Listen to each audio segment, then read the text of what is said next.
আসলে যেরকম বাহির থেকে দেখা যায় ভিতরে গেলে এরকম না, সব দালালে বড় এখানে মন্ত্রী এলাকার লোক, জাবের সাহেব এলাকার লোক এরকম বলে এখানে থেকে যায়। আনোয়ারা উপজেলা স্বাস্থ্য কমপ্লেক্সে নিয়ম ভেঙে একই পদে 11 বছর বহাল তবিয়তে রয়েছেন স্টোর কিপার মোহাম্মদ মনসুরুল ইসলাম। সরকারি নিয়ম অনুযায়ী কোন সরকারি কর্মকর্তা কর্মচারী 2 বছরের বেশি সময়ে একই কর্মস্থলে থাকার বিধান না থাকলেও স্বাস্থ্য অধিদপ্তর থেকে আসা বদলির আদেশ অমান্য করে আনোয়ারাতেই অবস্থান করছেন তিনি। একজন তৃতীয় শ্রেণীর কর্মচারীর এমন কর্মকাণ্ড নিয়ে তৈরি হয়েছে বিতর্ক। খোঁজ নিয়ে জানা গেছে মনসুরুল ইসলাম স্টোর কিপার পদে প্রথম চাকরিতে যোগদান করেন আনোয়ারা উপজেলা স্বাস্থ্য কমপ্লেক্সে 2012 সালের 7 নভেম্বর। সেখান থেকে নানা অনিয়ম দুর্নীতির অভিযোগে কক্সবাজারের মহেশখালী উপজেলা স্বাস্থ্য কমপ্লেক্সে বদলি হন 2018 সালে। তবে সেই স্বাস্থ্য কমপ্লেক্সে মাত্র 6 মাস চাকরি করে অদৃশ্য শক্তির প্রভাবে আবারও বদলি হয়ে আসেন আনোয়ারা স্বাস্থ্য কমপ্লেক্সে। এরপর 2019 সালে আবারও মনসুরুল ইসলামকে পটুয়াখালীর কলাপাড়া উপজেলা স্বাস্থ্য কমপ্লেক্সে বদলির আদেশ দেয় স্বাস্থ্য অধিদপ্তর। ওই বছরের 2 অক্টোবর মনসুরুলকে স্বাস্থ্য অধিদপ্তরের তৎকালীন পরিচালক ডাক্তার শহীদ মোহাম্মদ সাদেকুল ইসলাম স্বাক্ষরিত আদেশে কলাপাড়া উপজেলা স্বাস্থ্য কমপ্লেক্সে ভাররক্ষক হিসেবে বদলি করা হয়। কিন্তু শেষ পর্যন্ত অদৃশ্য ক্ষমতার প্রভাবে স্বাস্থ্য অধিদপ্তরের বদলির আদেশকেও বৃদ্ধাঙ্গুলি দেখিয়ে আনোয়ারা উপজেলা স্বাস্থ্য কমপ্লেক্সেই রাজত্ব চালিয়ে যাচ্ছেন মনসুরুল। এসব অভিযোগের বিষয়ে জানতে টিম সিটিজি 24 সরেজমিনে আনোয়ারা স্বাস্থ্য কমপ্লেক্সে গিয়ে মনসুরুল ইসলামের সাথে কথা বলতে চাইলে তিনি সিটিজি 24 এর ক্যামেরা দেখে তার কক্ষে তালা দিয়ে অন্য কক্ষে ঢুকে পড়েন। সেই কক্ষের বাইরে অপেক্ষা করলে দীর্ঘ সময় তিনি ফোনে কথা বলার অভিনয় করে স্বাস্থ্য কমপ্লেক্সের পেছন দরজা দিয়ে পালিয়ে যান। ওনারা আসার পরেই চলে গেছে, আপনি দেখলাম।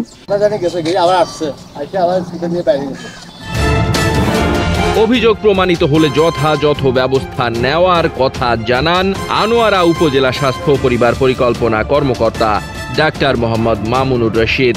জনাব মনসুর, আমাদের স্টোর কিপার মনসুরের বিরুদ্ধে যিনি অভিযোগ করছেন ইনি এটা সিভিল সার্জন অফিসে করেছেন এবং সিভিল সার্জন মহোদয় সেই অভিযোগের প্রেক্ষিতে একটি তদন্ত কমিটি গঠন করছেন, যে তদন্ত কমিটির প্রধান হলেন যে ডেপুটি সিভিল সার্জন। নিশ্চয়ই কোথাও না কোথাও তো এটার যদি সত্যতা থাকলে তো ট্রেস।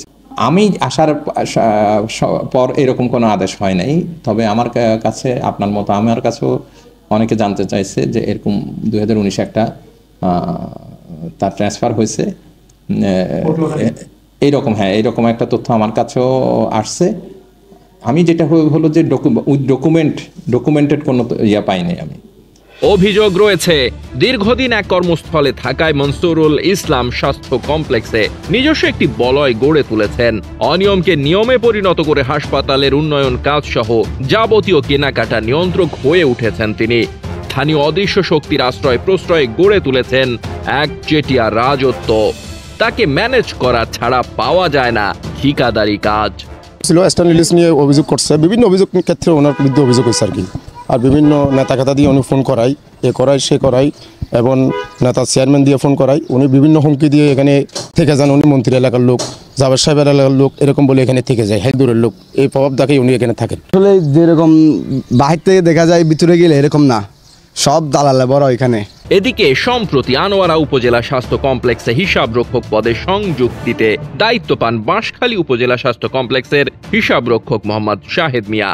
তবে মনসুরুল ইসলামের হুমকি ধমকিতে ওই হিসাব রক্ষক টিকতে পারেননি আনোয়ারায়। এ নিয়ে গত 2 জুন চট্টগ্রামের সিভিল সার্জন বরাবর লিখিত অভিযোগ করেন ভুক্তভোগী ওই হিসাব রক্ষক।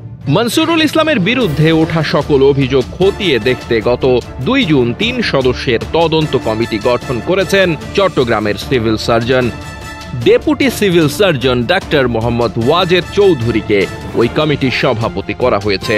এই কমিটিকে 10 কর্মদিবসের মধ্যে সুস্পষ্ট মতামত সহ তদন্ত প্রতিবেদন জমা দিতে বলা হয়। কিন্তু গত সোমবার পর্যন্ত 13 কর্মদিবস পার হলেও তদন্ত কাজ শেষ করতে পারেনি committee.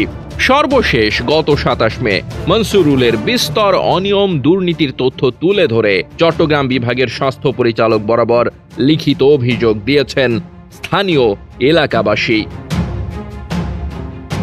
Desk report, CTG 24, Chittagong.